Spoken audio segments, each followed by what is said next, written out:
We should be live. Good evening, everybody. Welcome to the Billy the Really Wild Show.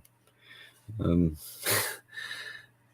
here. Good evening, ma'am. Hope you're doing well.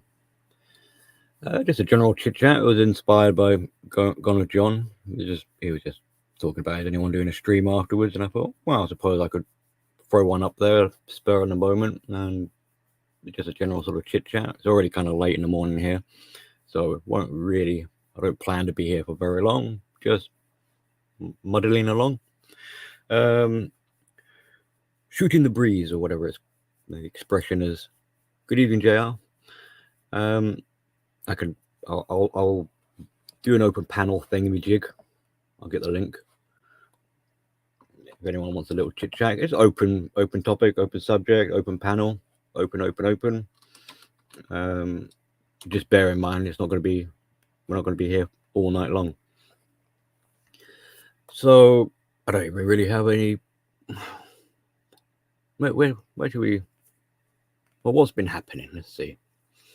I suppose I'll start off with like personal sort of stuff, things in my nearby sphere. So kid is now on half term. It's now technically April's Fool's Day, by the way. Good evening, Sir Iridium. Hope you're doing well. So yeah, it's now technically the Easter holiday break for the kids. I've got a kid for 2 weeks. I'm not sure what kind of plan. It's hard to have concrete plans. I'm planning to take her up to the HMS Belfast along the River Thames, up Central. Planning to do, provided the weather is nice, some sunset river walks. They're nice and relaxing. I think I enjoy them more than she does.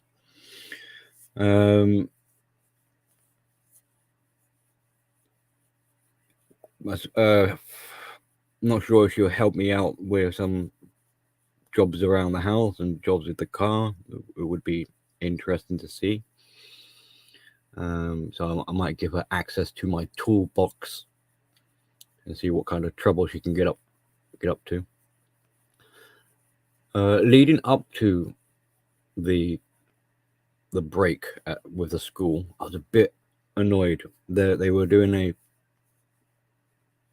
a cake sale to raise funds to buy new playground equipment. Now, I was already under the belief that this, they were going to. There was a old boat in the playground the kids were playing on, but this boat was falling to pieces, so they had to kind of remove it.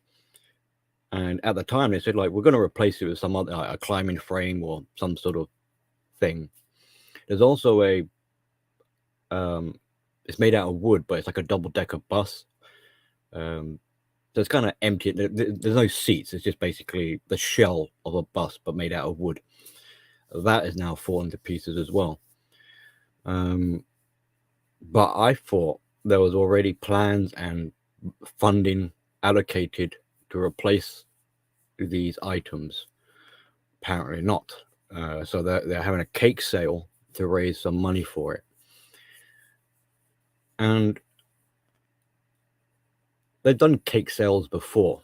Luckily, I've managed to sort of steer away from them. But my kid, being how she is, very excited when I go to pick her up usually.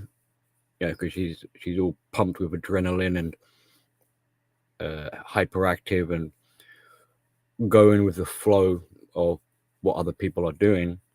So she gets sucked into the cake stand or whatever.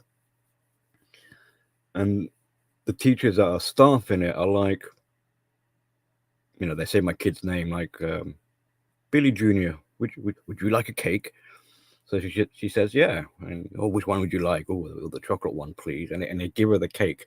And I'm thinking, you goddamn mofos. So I was like, all right, how much? It's like £2, please. I was thinking, bloody hell, £2 a slice. God, daylight robbery. Sounds like. And they've got a Ziploc bag of the cash, I don't know why it's a Ziploc bag, but they're holding it up as they're putting the money in. And I'm looking at this thing, and it's full. It's I don't know how many hundreds of pounds are in there, but I was just like, Jesus. There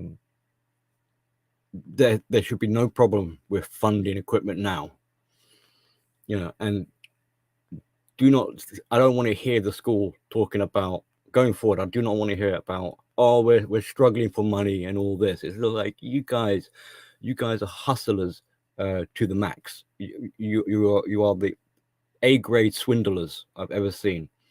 I think I ranted before about their tuck shop, their scheme to try and promote I don't know, healthier eating and promote the idea of children with money or something like that. And they wanted to get them on a card system. And then you look at the pricing that they're offering, and it's pretty much double what you'd expect to see in a supermarket. So I don't know how that is supposed to be. Well, it's a money grab, isn't it?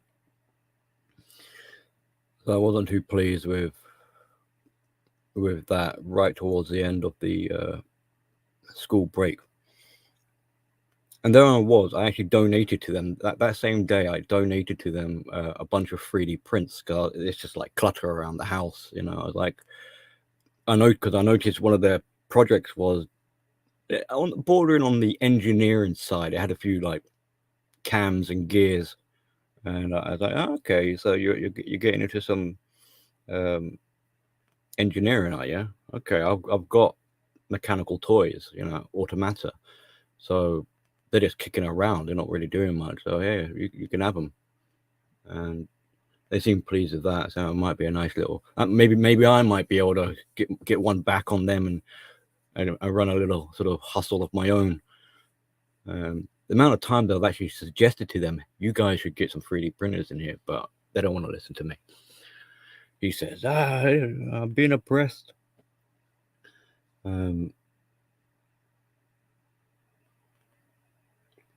But yeah, so that's the end of the second term. She's only got one more term before the summer holiday, and it's going to fly by. And then she'll be in the next year. But that combined with other more social news, I don't know if you guys have been hearing what's going on in the UK, but it's rapidly becoming Orwellian, and from what was a semi-joke of like abandoned ship, I'm moving to another country, is now actually becoming like maybe I should actually start thinking about going to another country, because it is getting so draconian that it's I don't understand why we haven't followed like France's example and just started setting fire to everything, because it is preposterous what I'm hearing in the works or coming down the pipeline. Is utter madness. Some of it, it's like, and it's silly stuff, but it's kind of like the straw that breaks the camel's back. I guess this guy bro is coming after us now, or I don't really. I've heard the name in passing. I don't know who he is. I don't really care. I whatever. I suppose I could make some remarks of some observations of the community at some point in this little chat. Nothing major, like nothing to sort of get bent out of shape over. But let me just rant on about the collapse of the UK. I mean, we're a wee small little island, We apparently statistics, we only contribute to 1% of the global climate pollution change fiasco, whatever. So even if the UK was to sink underwater, it would make no difference to the climate change. Yet they are trying to clamp down super hard on this net zero idea, to the point now where houses, if you're running a boiler, you're going to incur hefty fines or get a penalty because of you're meant to switch to a heating pump or something like that, which would be connected to the smart meter. So the rebels are like, at all costs, try to keep your boiler going. And I like a boiler, I like a gas. My cooking stove is a gas cooking stove. I don't like these electric cooking stoves. I like to see fire. I like flame. The caveman in me. It doesn't compute if you've got an electric stove and you're trying to boil a pot or something like that, and it's like, where's the flame? Doesn't make sense to me. So, but a silly one. Rubbish day. The bin situation. We've got the main bin. You've got a recycling bin, and you've got a tiny little food caddy where you're meant to put your biological waste. I don't know why it's so small. But they're suggesting now that, I don't know, like a total of 7 different bins. One for plastic, one for glass, one for metal, one for, I don't know, like for every type of garbage you might have. Now, in one of the councils, it was this couple had put their bins out on the street on the wrong day. They didn't, I think they were like new to the area, so they didn't know what day of the week to put their rubbish out. But because they had it on their rubbish on the street for collection on the wrong day, they were penalized £400 and accused of fly tipping. And it's just money grubby crooks. Just like, you're going to be penalized for the slightest infringement possible. I don't know. It's like, you're going to step outside your house and be penalized because you didn't wipe your feet or something like that.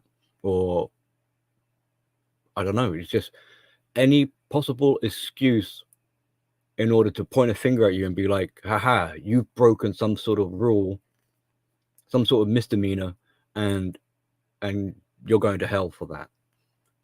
Now, so what does that trying to sort of imply? It's like, so you have to walk around, you have to conduct yourself as some sort of saint of the universe. No, like, not a blemish on your record. Otherwise, fear the consequences. I mean, how feasibly possible is that? It's not, is it? Everyone does something which could be like, you could be not misconstrued, but you could twist it in a way which is like, you're killing the planet. Your mere presence is an offense, and you must pay. And as if, like, it's not like the planet Earth is claiming this money, it's the government. It doesn't fix any of the problems. It still exists. So it's just getting more and more infuriating. And on top of, like, you've got the price rising, increasing, more strikes are happening. Bus routes are having to, because of this 15-minute city malarkey, they're having to, and they're closing off roads to funnel traffic to go around. I mean, doesn't that cause more pollution? I don't know. But it's in the way they rerouted traffic, it's increasing the congestion. So it's like, oh, look, see all this traffic and congestion. Oh, we need to penalize all these drivers and cyclists and baby pram pushers. But it's now backfiring a little bit because, well, the suggestion is, don't worry, abandon your car and use public transport. But the public transport is now having to dance around the obstacles because they also are being rerouted. And some of them, emergency services can't drive down certain streets because they've got barricades blocking it. So it shows the lack of foresight in this planning. and the cracks are beginning to reveal themselves more and more. So these buses are making their journey shorter and things like this, and going to places which commuters don't want to be going. You know, it's like if you're going to A to B, instead it's going to A to like C now. So it's really like disrupting people's like regime, or you know, their routine, how they get into work and things like that. Good evening, Shadrach. And the potholes, I heard in America, because EV vehicles weigh more than combustion engines. Like a car might weigh just over a ton. EV is like 2.5 tons. That over in America, you're considering having to like reinforce your roads to hold the weight of all these vehicles. Well, the roads over here, I don't know if they can hold the weight or not. I haven't heard them talking about having to reinforce it, but our roads are in bad condition, and they're talking about how if this goes on, there will be what's the right wording? Like basically, like they'll be unusable. They'll be so damaged that you just won't be able to use them. And the ones that are still in use, they're getting potholes in them, and these potholes are getting bad because the highway maintenance crew aren't. I don't know if it's like, probably the excuse is probably like lack of funding, aren't basically addressing the situation. And I've noticed that as well. So you're driving along, and you do need to be like looking at the road, because you know you might have to swerve, and the advice is not to be swerving. So all these kind of stringent driving Gestapo measures are sort of like, you have to be paying it. You're not allowed to touch buttons because you could be penalized for driving carelessly. You know, there's already you're not allowed to use your mobile phone, but now it's kind of like you're not allowed to adjust the temperature settings, or you're not allowed to change the track on your stereo, or you're not allowed to open the window, or you're not allowed to look out to your left or right. You have to, you know, be super vigilant, which in itself, in some ways, is kind of. I mean, you know, those of you who drive, obviously, like you take care in driving, but you do need to have your attention does get. You know, you're looking who's coming to the left, who's coming to the right, who's behind you. So, it's just utter. It's just basically, at what point are you going to be caught out with something facetious and irritating, stupendous? Is that the right? Anyway, yeesh. I've got to try and get away from. Otherwise, this is quickly going to become a car channel. Maybe that's not such a bad thing.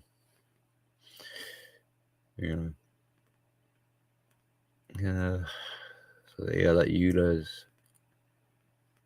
And there's going to, I think they're talking about by 2030, it's going to be basically only they're going to force you to have an EV vehicle. But no one wants them, because if you go on the market, they only last for about 3 years, and the value, the battery life diminishes. So these cars don't really have a lifespan as such. And it takes, I think, like, what was the statistic? 6 tons, a carbon footprint of 6 tons to manufacture a combustion engine vehicle, compared to like 26 tons for EV, which depreciates I see hearts floating on my chat. What the hell's that?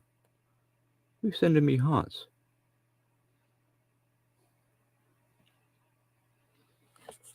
God, things are changing. We've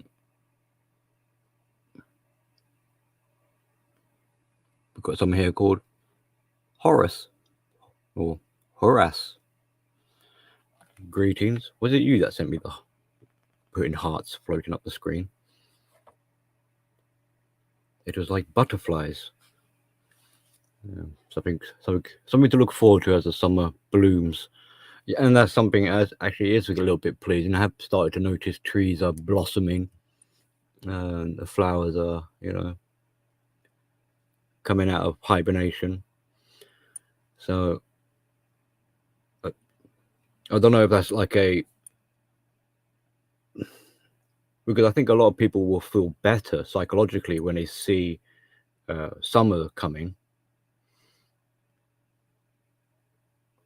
It has that kind of effect on you, but it could make people a little bit complacent, or not complacent, but like it will temper their frustration, because it'd be like, oh, summer's here, let's start having barbecues. Like, no barbecues.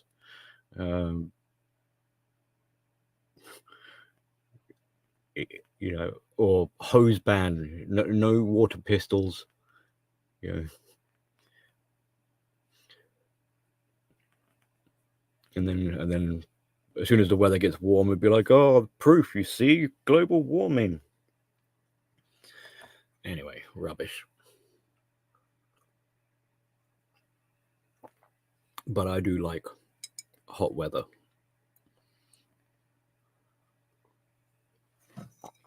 That's the Filipino blood in me. And that could, thinking about going over to the Philippines isn't a bad idea. Oh, and that got me to thinking about, so yeah, abandoned ship, abandoned the UK. And it got me thinking about, now things are making funky noises here. Getting my kid out of schooling, doing homeschooling. So I've only just looked into this, but I was trying to work out how feasible this is to homeschool. And quick impression, oh, that noise must have been a knock at the door. It is Red Pill in the Wind. Welcome. Hey, how y'all doing today? The goat on a castle on a moat with a moat. Oh, you're a poet and you don't even know it. Maybe you do. Like I said, I'm just basically just sitting in the front of the sitting in the car for a bit, Yeah. Are you working or? No, I'm at home right now. I'm at home. Something needs to be said. I will leave you. I'll leave you.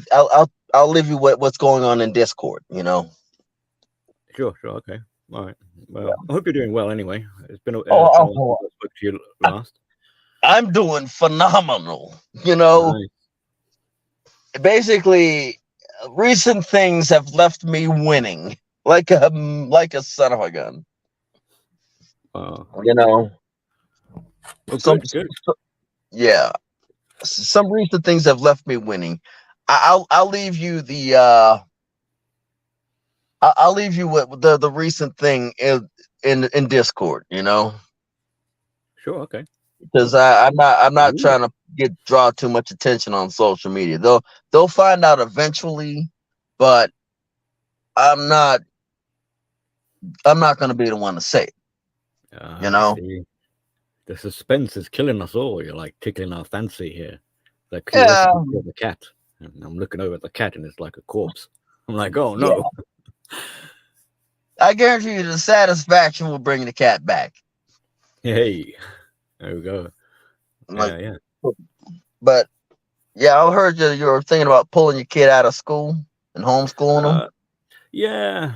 Just looking at the sort of evaluating the idea, the prospect of it, and what it entails, and some of the technicalities. I was like, oh, okay. The Okay. thing is, a lot of parents should be doing that. You know, a lot of responsible parents. Like first things foremost, do you? One thing keeping kids in school is the fact that both parents have to work to make ends meet. Well, I'm not because obviously where you are and where I am, so I'm not sure how similar and how different it is. But there was something I noticed, and I noted, which luckily you see, if the kid is in a mainstream school, public school, you don't have Hmm. to ask permission, like from the head teacher. You just basically give them a notice and say, like, I'm taking my kid out. F you, we're gone.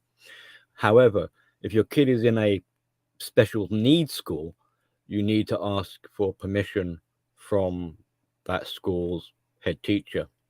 Now, luckily for me or for my kid's in a public school, so I don't need to be, I could just put my foot down and be like, no, I'm just taking my kid out.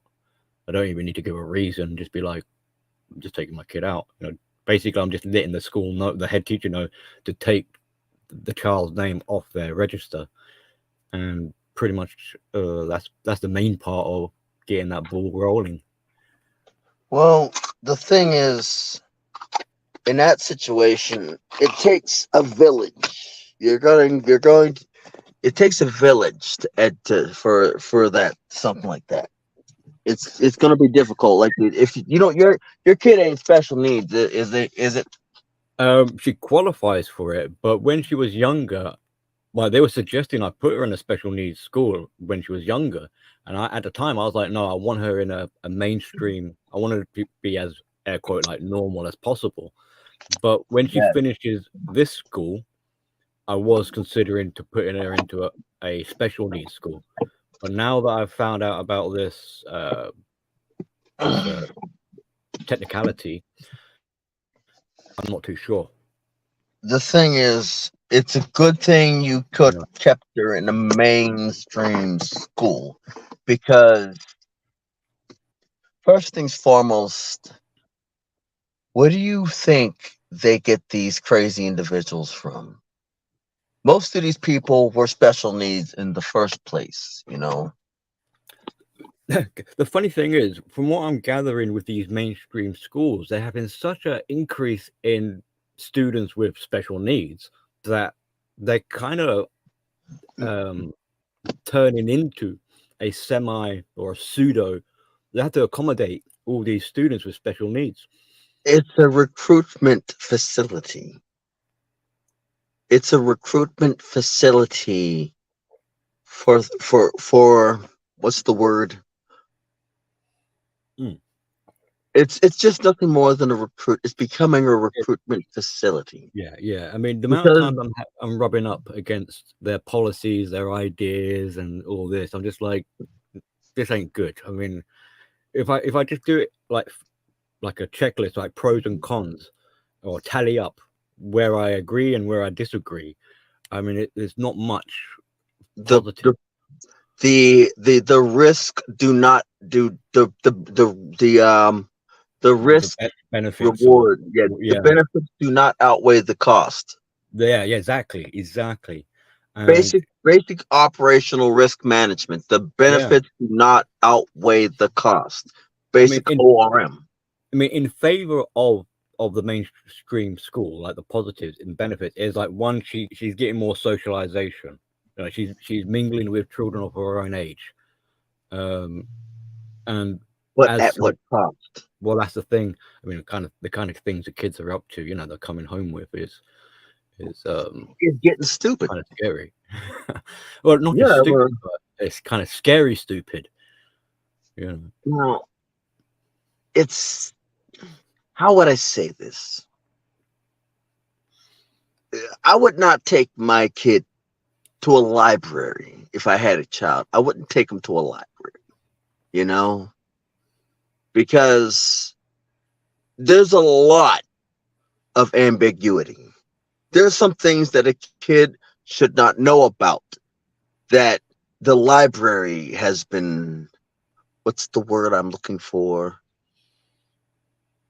Normalizing. Yeah. Yeah. I Well, there are some things that these younger kids know now. I did not know until I was like 12, 13, 14, 15, sometimes even 16 years of age. well, oh no, you see, you're getting my it's justified paranoia, but like we talk about sex education, for example. Exactly. Um, I don't necessarily. Well, I mean, I don't really know. Well, how can I, well, I'll rewind it a bit further back. So over here in the UK, we have the curriculum stuff that you have no say in. So this is Mhm. what the government and society or whatever says. We are going to teach your children this stuff. This is the curriculum. It's Mhm. compulsory. And then there's sort of like additional what the school feels like add-ons that they want to teach. Now I can't remember how far back, but they ask parents like if you want your kid to be pulled out of those additional classes, you need to inform them. Right. But the curriculum ones you can't. They have to go in there. So I emailed the appropriate teacher and said I pull my kid out of those sex educational classes. Um, The so I thing, don't know what my kid's being exposed to. But talking to some of the other parents, uh, they're telling me about the LGBTQ stuff and right. gender identity stuff. My Yeah, upbringing. Now, I did have sex education in school, but it was way different. You know, it was way different. It yeah, was, how would I say this? It was it had risk. It had risk. It showed you the risk.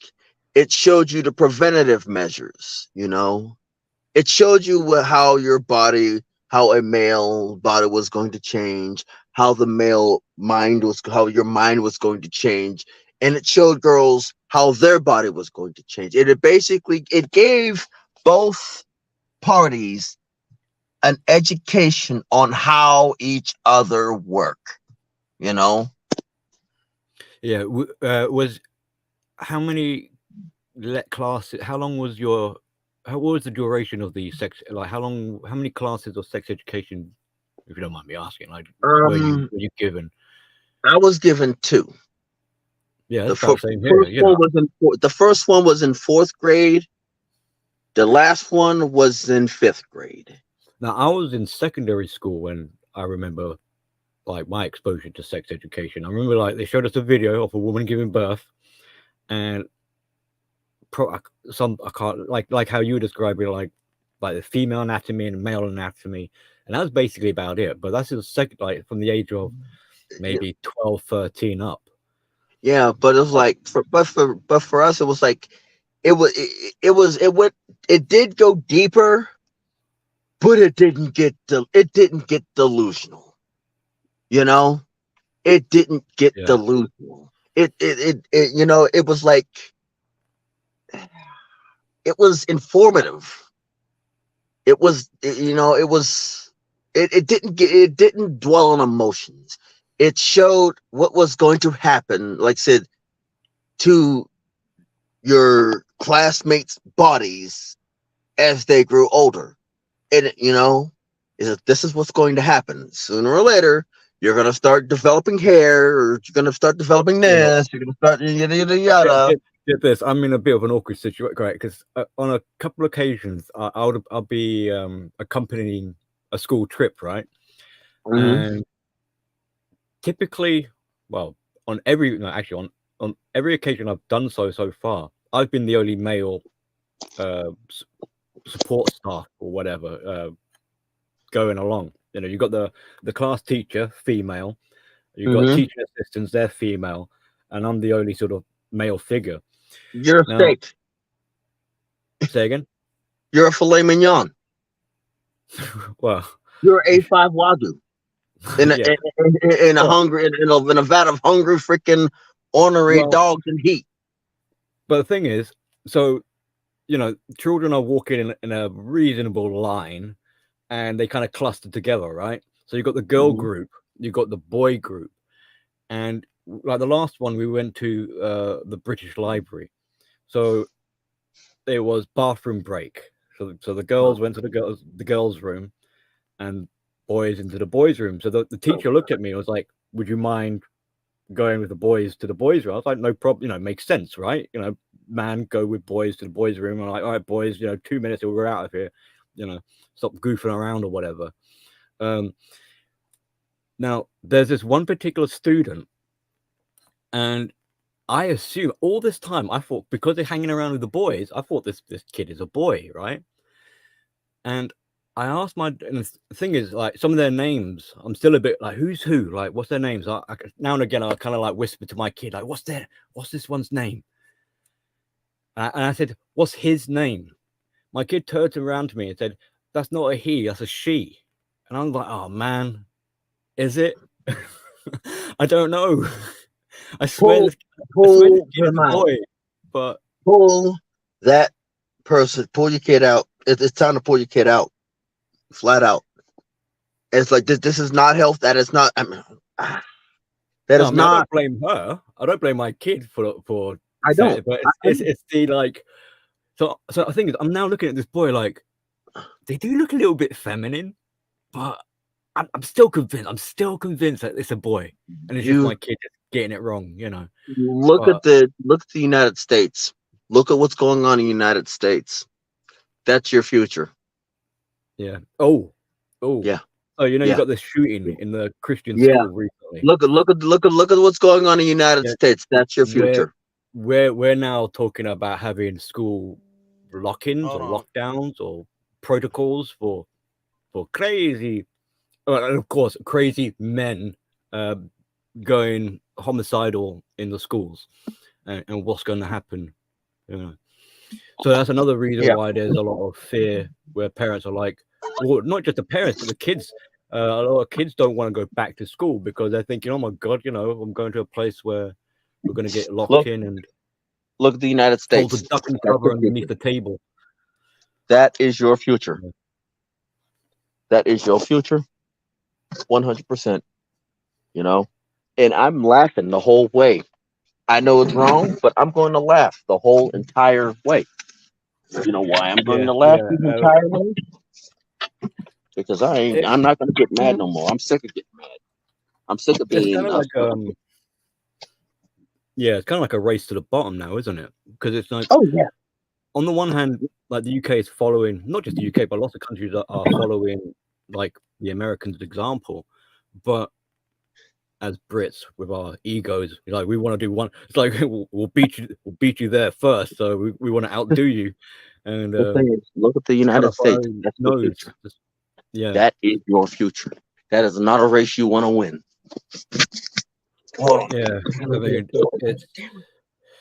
I don't know if you see some of our politicians, but it's kind of.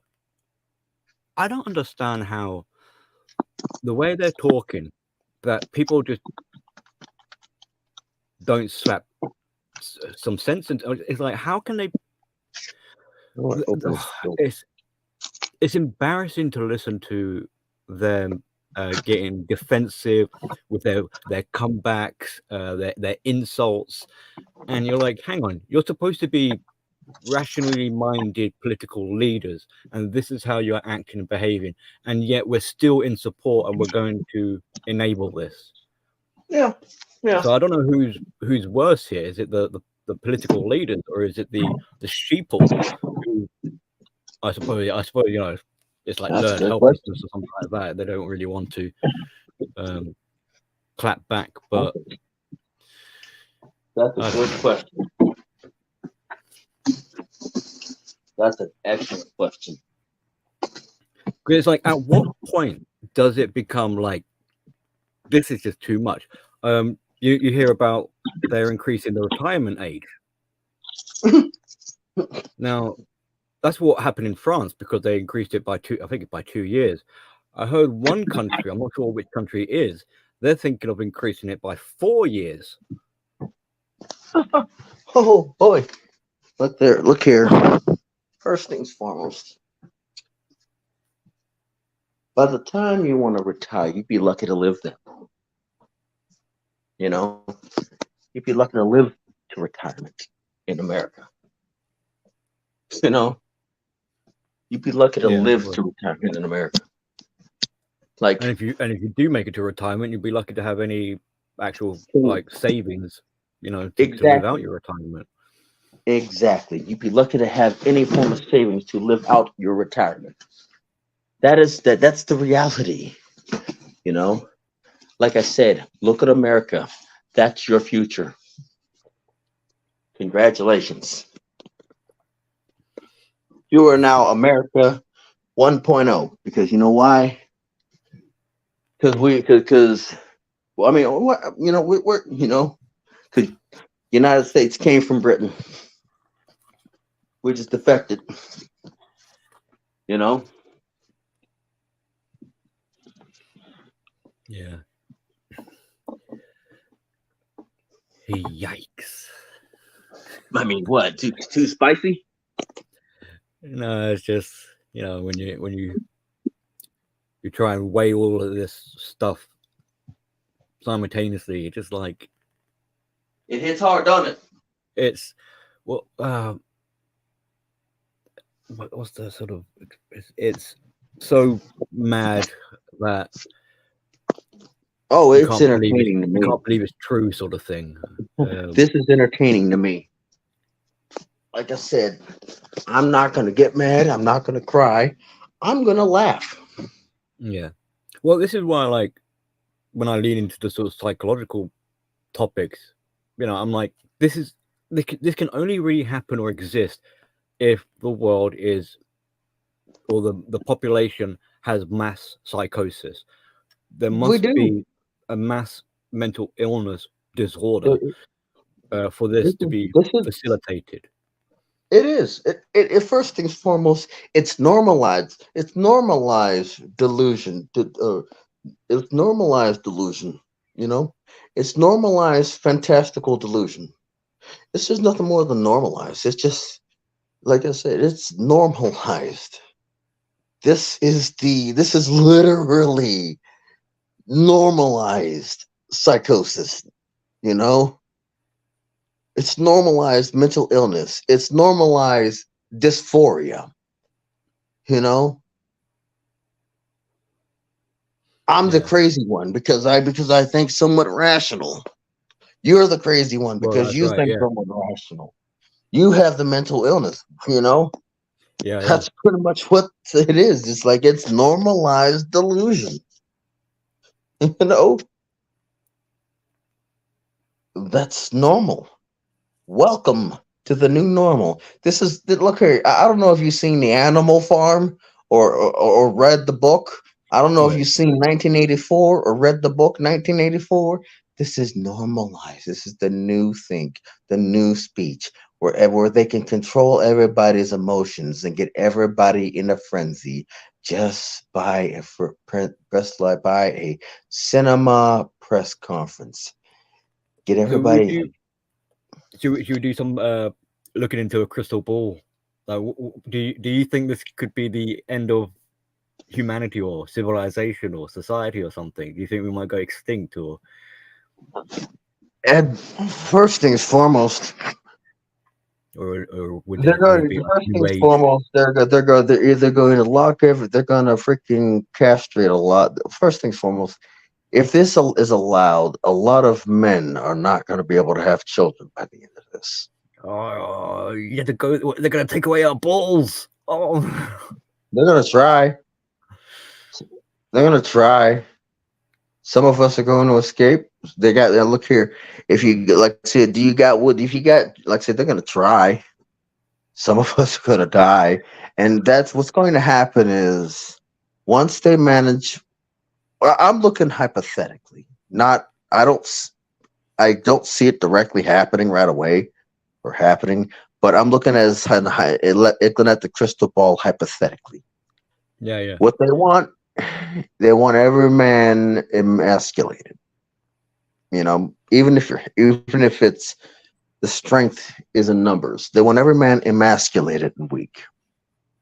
When they get that, all the ones that will get with the program are the ones that have a license to be outside. You basically are going to have a license to roam the world, but you're going to have a curfew. You're going to have a curfew. What about a collar, like a tag? Pretty much. Yeah. Pretty much collar tag. If you're out after a certain time, you've basically got to give a justification as to why you're outside. Women, they're going to be able to run free. Yeah. And the ones that are alive are going to be slaves. Ones that are left, the ones that are still in society, that are functioning in society, are going to be slaves. Well, there was a channel I was looking at, and this guy, he went away for a week, vacation or whatever it was, but because his bills were going up, he thought this would be fantastic because he could turn off his boiler, he could turn off the electric, and it would save him some money, and he could be on vacation. When he came back, well, the thing is, this is the thing, he set his boiler to turn on for 1 hour a day because he was worried about his pipes freezing, and although he turned off his electric, he kept his fridge running. Now, when he came back after a week, he had his bill arrived for £135 or something like that, nearly 150. And he's looking at it. It's like, Jesus, I'm getting charged just for a boiler for an hour a day and a fridge, and that's already 150 quid. And he's trying to run the numbers, and he's basically working out that he's working just to pay his bills. Like, there's nothing left for himself, and it's not enough. Exactly. And more and more people are going to find themselves in a situation where they're just working, like they're having to do the maths and be like, well, what's the point of with the this ULEZ charge zone where you're driving and you have to pay £12.50 a day? They're like, there's no point me even going to work. It's costing me too much to go to work. I can save more money just by being a bum or whatever it is. We've got an increase of homeless people in the countryside now. We've got an increase of homeless people in all around, in the city, outside the city. Pick one. We've got an influx of migrants. So much so that I think that from what I've heard is that they built like a hotel on a barge. So because we've accommodation is going to the migrants, hotels are going to the migrants, military bases are housing them as well. There's some sort of shady deal where they're going to try and boot out the illegal ones in exchange for legal ones, so they can leave, I don't know. And we're just overflowing. Stop. Like I said, I must say this: if it gets to the point to where I've got a choice, the way I see it, let them replace me. I don't, at this point, you've got to get into the mindset of screw it. They'll need you before you need them. It's the same. Make them need you, because eventually they're going to need a masculine man. They're going to try to revamp them. They're going to try to revamp a masculinity program after they've gotten rid of all the masculine men. Well, that's going to be a laugh, because you're going to need men to be able to. Otherwise, you're going to have femboys. Exactly. We already got them. We already got them. First things foremost, if anybody is masculine, they're leaving the country. Yeah. I mean, it's embarrassing. I know a 37-year-old guy. He doesn't know how to change a tire, and I was just, my jaw was just. I was like, what do you do then? I was raised with a father that taught me not only how to change a tire, but how to change brakes. on Yeah. like change brakes, tune up a car, change car. I had remember a car having. I It's remember when cars had carburetors. yeah, You yeah. know, Well, my old car had one as well. Yeah, right? you know, Like the put the changing choke fan in, belts start and pull the yeah, choke, yeah. crank the But this, crank put. but this is, I mean, even like an oil change, like I was just so baffled. I was just like, so what do you do? Like, I asked him, like, I said to him, are you planning to keep your car? And he's like, well, yeah. And I said, all right, good. When was the last time you had your fluids changed? And he was just like, huh? I don't know. I don't know. I just run it Uh, into the ground. And I'm just like, oh my God. the And thing you're a is dad? like that is why the quality of cars have gone down because people don't know how to do the basic maintenance of the car. Yeah. They don't know But I how to mean, change the lights. They don't know how to change the wiper blades. They don't know how to change the oil, and flush the radiator. They don't know how to change how to remove the power steering fluid from the power yeah, steering but it pump. makes me wonder, like, if that's because it's quite unfortunately, It it's was a painful one realization for me here. Like a lot of my friends don't even know how to drive a car, so mechanics you can kind of figure, well, I guess it's a bit irrelevant to them. But it makes you wonder, well, what about household DIY? Can you do any? Can you saw a piece of timber? You know, and it turns out yeah. Can you they let's don't say even give me I'm own gonna a let you run the saw show for a blade. bit. I'll still be on. Say again. Give me one second. Yes. Oh. Hello. How's everyone in the chat? We've got two grumpy old men over here. In my day, these kids, they don't know their asshole from their elbow. But it is kind of worrying. I mean, if sim, is it maybe it's simple for us because we're sort of used to it or whatever. For them, it's a complete mystery. They don't like. Maybe if we don't look at the problem, it doesn't exist.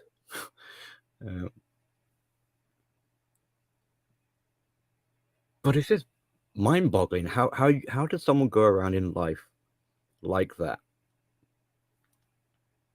It's like, how do you cook yourself dinner? And then they turn around, it's like, cook dinner? You mean, no, I just have ready-made meals.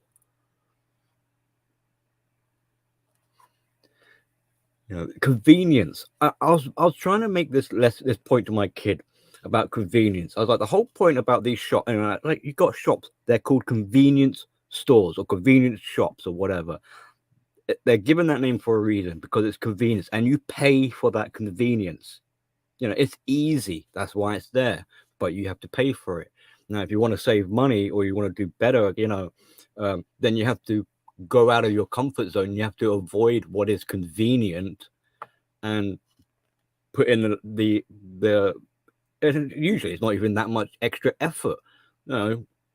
Like travel an extra couple of minutes and you probably find it cheaper, or put an extra little few hours of work in and you have a better understanding and you learn a few things and you're able to do it for yourself, and you reap the rewards. But if you're constantly having a life of convenience, then don't be surprised that you're going to be paying through the bloody nose for it.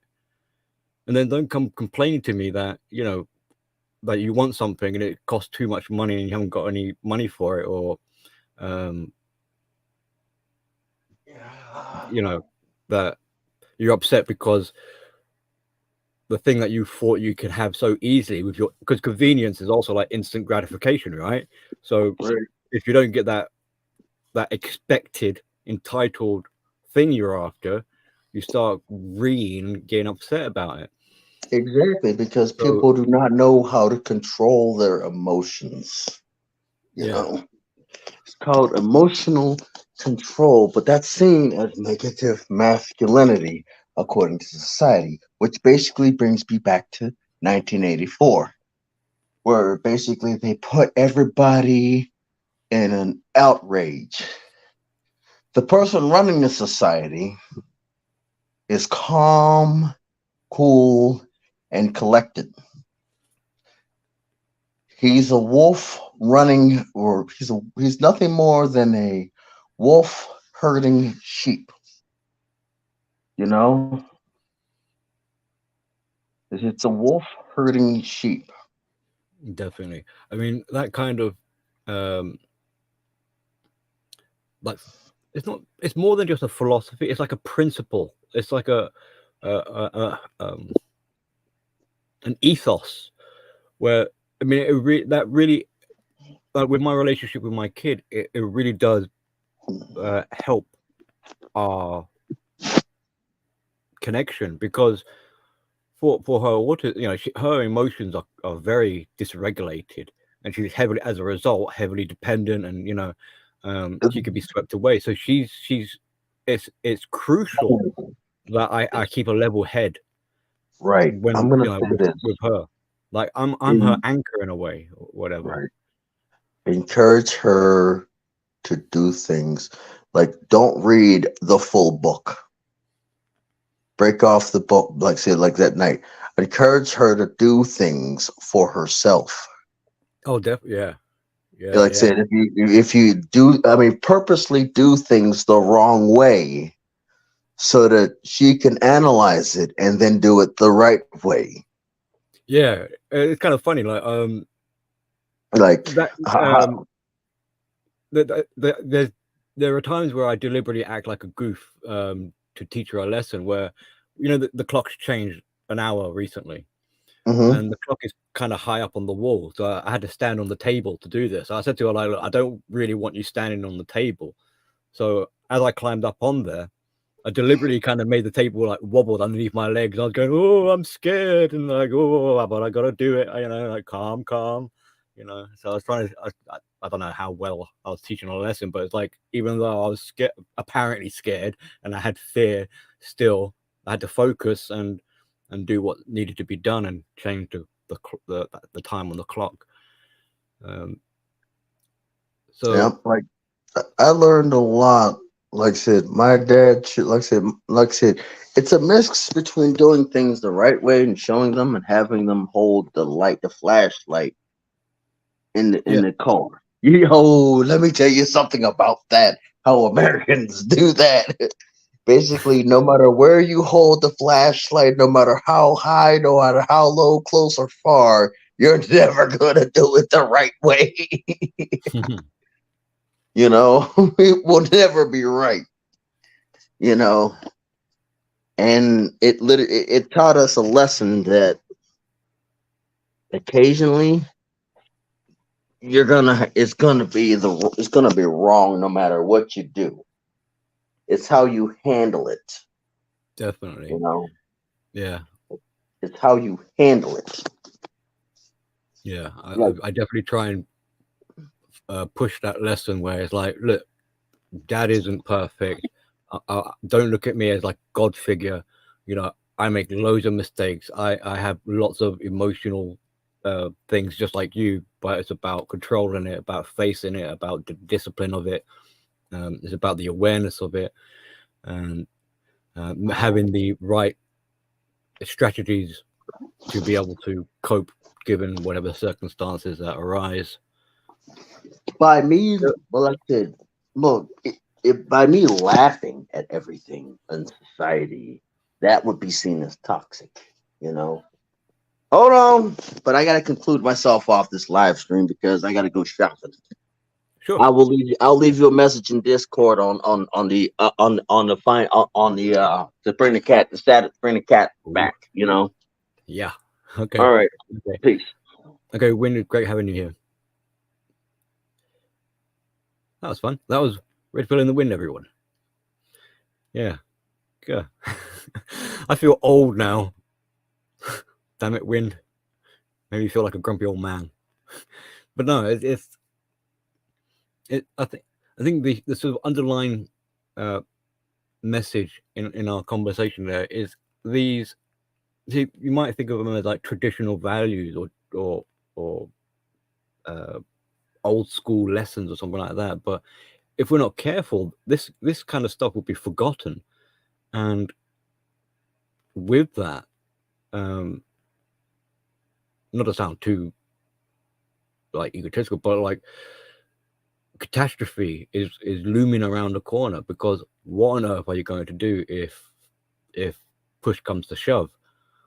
You know, you need that kind of resilience and fortitude to then be able to persevere.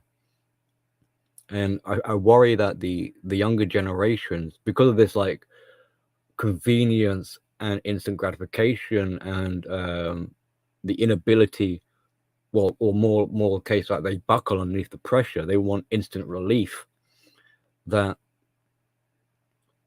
they would lose their minds before really getting a hold of the situations, whatever situations they're going to find themselves in. Like, take this 37-year-old gentleman I was referring to, who doesn't know how to. And the thing is, he makes no bones. You know, he honestly says, like, I wish I knew. You know, and I can see that maybe he feels a little bit embarrassed by it, but not so embarrassed that he won't speak up on it. He's so I admire the honesty. And I'm hoping that, you know, he like I could tag team with him and get him up to speed a little bit, so he can at least like change a tire and pull out a battery out of his car or whatever, because it could be handy, you know, or jumpstart his vehicle or something, instead of having to be at the mercy of someone else. And the thing is, at the mercy of someone else who he doesn't really know if he can actually trust, you know, because who knows what kind of air quote professional might come along. And also, you know, I don't want him to be ripped off and taken advantage of. He's a nice guy. He just hasn't got those skills, and I'm sure he's got skills. Like, he's into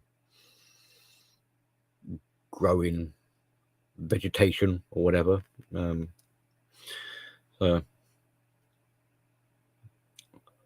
there's a give and take, is what I'm trying to suggest.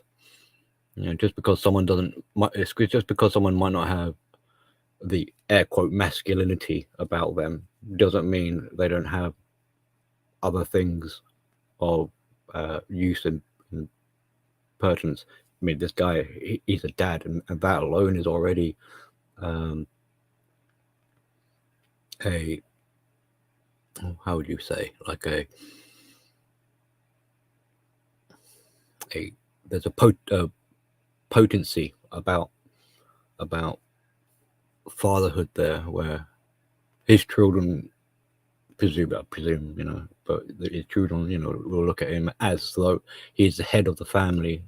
So there's a burden and a weight, and I'm sure, you know, just like every other father and every other man, really, the anxiety of the social pressures that rest on his shoulders.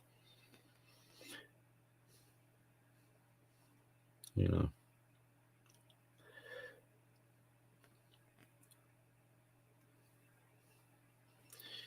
But interesting times. 2023 is already, you know, we're in April now, month 4, so we're a third of the way through the year. Flying by.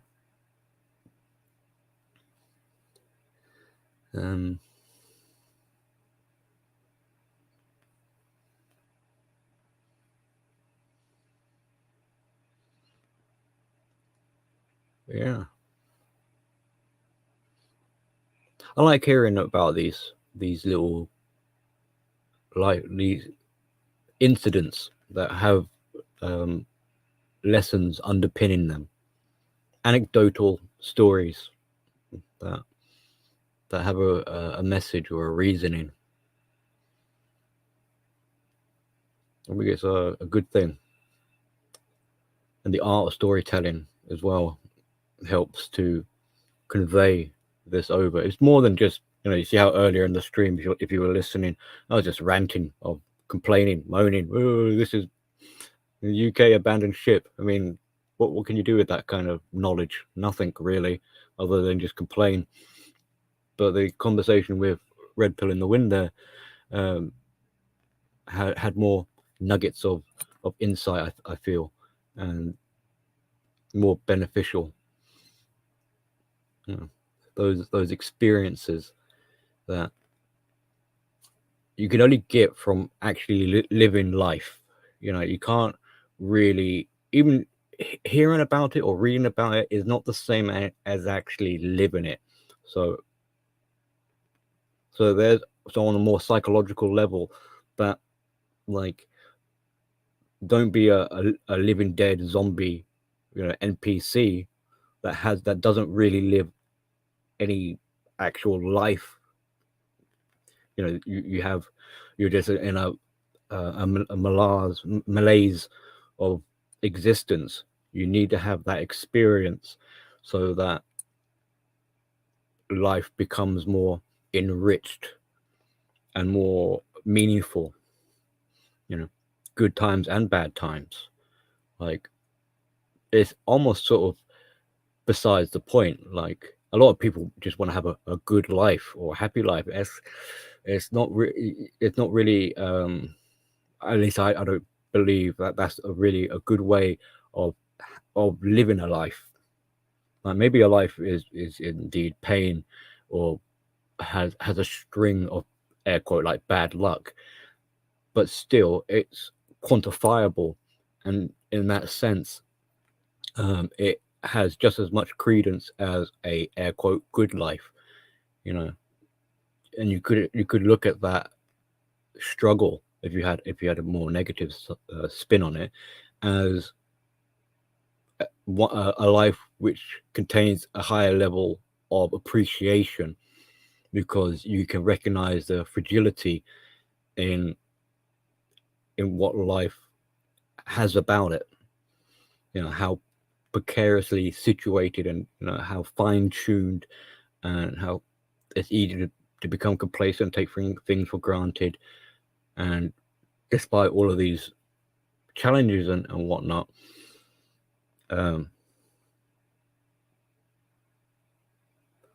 the in terms of like a masculine figure, takes it in his stride. It's not really something that phases him. He will have that perseverance and be like, so be it. It's just how it is, how it it's just the way the cookie crumbles, kind of thing. Never mind, and we continue to go forth, because ultimately, what is at the goal, the end, or whatever, is going to outweigh whatever hurdles we had trying to achieve said goals.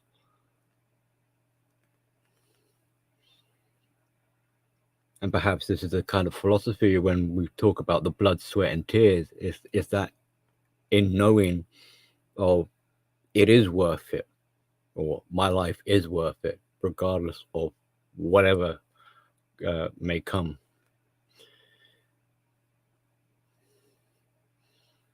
And I think that's a good way of also being able to move beyond, instead of becoming like a victimhood mindset where the meaning of life is the suffering. It's like, no, that might have been part of it, but it's what comes afterwards. It's the being able to not let those things become the definition of who you are, but rather the motivator for you to go forth in defining who you are, if that makes sense. That doesn't mean you intentionally sabotage yourself so that you can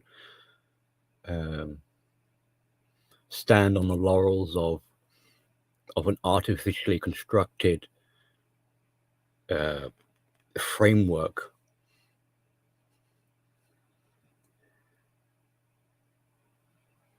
It's just the acknowledgement that that's life, you know, and it's finite. There's another area of concern I see emerging, because they're talking about in the news how they want to reduce deaths on the road to zero, fatalities, you know, and we want to prolong human life. We want to reduce carbon emissions because we want to. It's all about saving lives and getting the years, and it's this idea of like immortality. It sounds like, and that's not really I don't think is the point of the point of life is to live a life. It's not to be like to cheat death, you know. It's not like as long as you live up to a ripe old age, then you can say that you've succeeded in some way. I mean, like, yeah, fine, whatever, well done, you got to the age of 100, congratulations, you know. But what was the quality of your life? Like, was that 100 years of you wasting your time? Or, I mean, which would you prefer, 100 years wasting your time, or 50 years and it was ram-packed with experience and lessons and things that you can leave on to other people, like a air quote, like meaningful life? I know which one I'd rather, you know. And sadly, I mean, what would that mean then? Which would be like the NPCs will have, imagine having the pain of living a life as an NPC forever, like immortal, the immortal NPC, forever living a life of death, the living death. It sounds worse than what we were talking about earlier about slavery and your freedoms being like Orwellian 1984. I mean,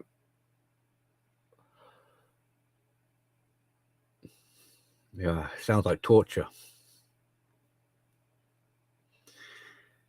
Well, that would be a fun one to end the stream on. Anyone else want to pop in for a chat? Otherwise, we're going to pretty much, you know, start closing things up. It's getting on to like 3 o'clock in the morning over here. Eek. But it is the weekend. Any other points of note that spring to mind? Oh yes, I mentioned like observations within the manosphere, the community, or these types of spaces. I'm not really sure what to say. Some people, it seems, at least my perspective from what I'm seeing, drama isn't so on a hysterical level like it was, say, I don't know, 4 to 6 months ago. So things seem to be kind of calm, which is nice. I think some people are just plodding along. Nothing wrong with that. I'm seeing some other people trying to have their topics and subject matters, which is all good.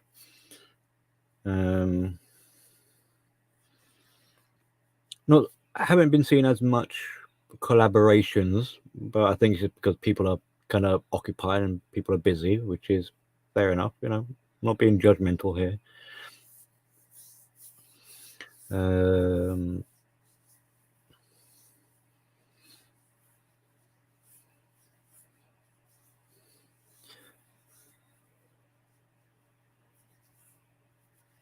I think things are generally okay, I guess. Now and again, you might hear something like implosion or the red pill is dying or something like that, or the manosphere is game over or something. I don't think that's quite the case.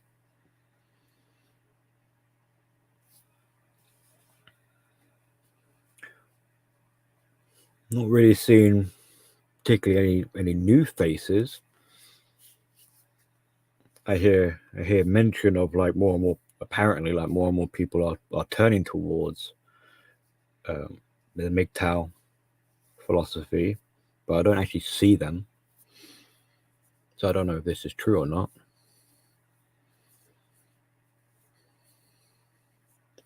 But no, I'm just kind of glad that I'm not seeing in particular any flame wars, you know, any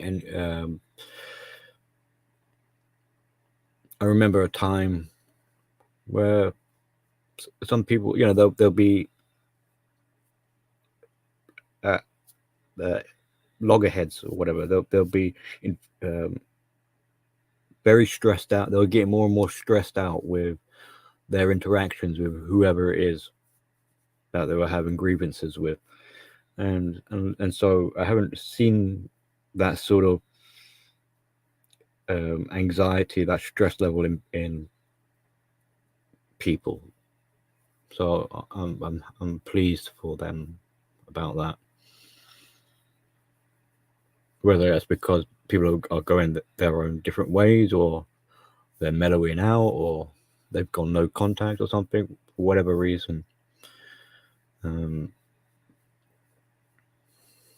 Yeah, and in part, I think the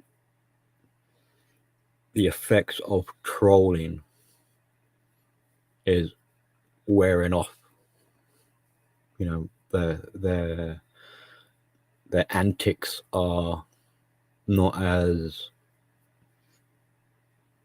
ensnaring as they once were, because you know you see a troll and you're just like, I know what kind of person this is now, and I know it's a waste of time, and you're just trying to antagonize me or whatever, and maybe I'm, you know, we're too tired of it now. It's like, whatever, just piss off.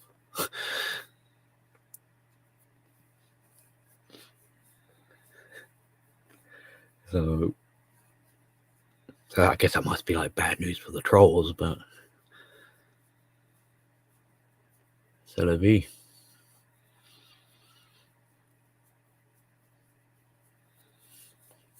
Anyone got any questions or we want to throw out a little quick, hey Billy, what's your opinion on AI or something? Or hey, what's your opinion on cloning? What happened to cloning? Seems to be forgotten about, isn't it? I know the hype about AI is like, oh, yeah, the next best thing or whatever.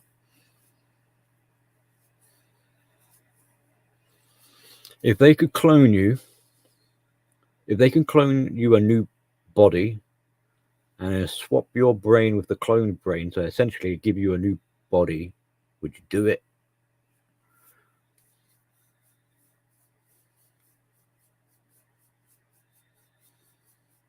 Or what if you needed an organ?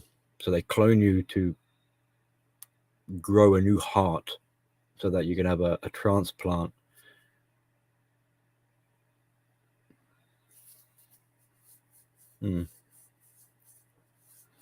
Food for thought. Food will be a big one in the coming months, because you know you've got the food shortages, you got like genetically modified food, eat the bugs, that kind of thing.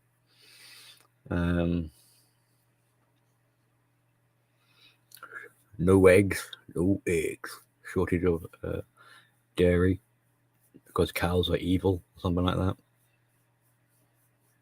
Well, not that cows lay eggs, but I mean, not yet anyway.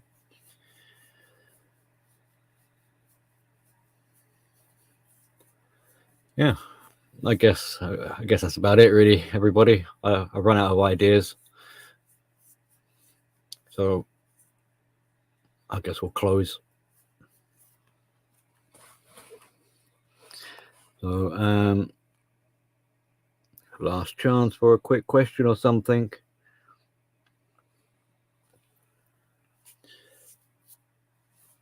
So I hope everyone has a nice weekend. If you got some suggestions, oh yes, of course. If you've got some suggestions, leave them in the comments or send me an email or something. And don't forget to like and subscribe and all that good stuff, or blah blah blah. And show some support or whatever. You know, all that good stuff it's appreciated, of course.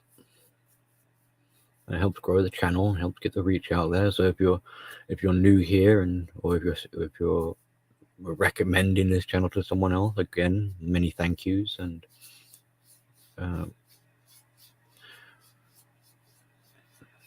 much appreciation. So have a good night, enjoy your weekend, and we'll talk again soon. Adios.